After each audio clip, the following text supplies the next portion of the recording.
BNN Provinsi Aceh menangkap 3 pengedar barang terlarang jenis sabu di wilayah Kabupaten Aceh Timur. Dari para tersangka, petugas mengamankan barang bukti sebanyak 14,3 kg serbuk kristal putih yang diselundupkan dari jalur laut. Ketiga pelaku masing-masing berinisial ZK, MS, dan ZN. 3 warga Kabupaten Aceh Timur ini ditangkap di sejumlah lokasi terpisah. Kepala BNN Provinsi Aceh Brigjen Pol Heru Pranoto mengatakan dari hasil penyelidikan diketahui pelaku ZK mendapatkan pasokan barang haram itu dari seseorang berinisial M dari Malaysia. Petugas kemudian menggeledah sebuah rumah di Kecamatan Nursalam, Kabupaten Aceh Timur dan menemukan 1 kg lebih serbuk kristal itu. Dari rumah tersebut, petugas mengamankan 2 pelaku ZK dan MS.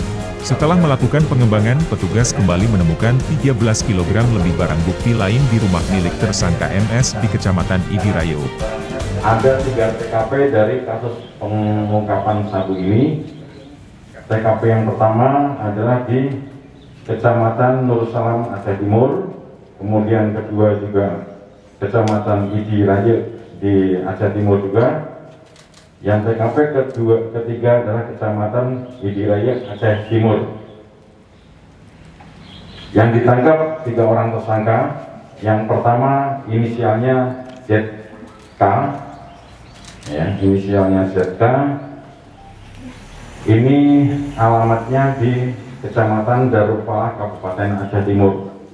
Kemudian yang kedua MS. Yang ketiga adalah ZN. Selain itu, BNN Aceh juga menangkap 2 pengedar 16 kg ganja, keduanya berinisial AS dan SR. Daun terlarang itu rencananya akan diedarkan di kota Banda Aceh. Dari Banda Aceh, Tim Liputan Aceh Video melaporkan.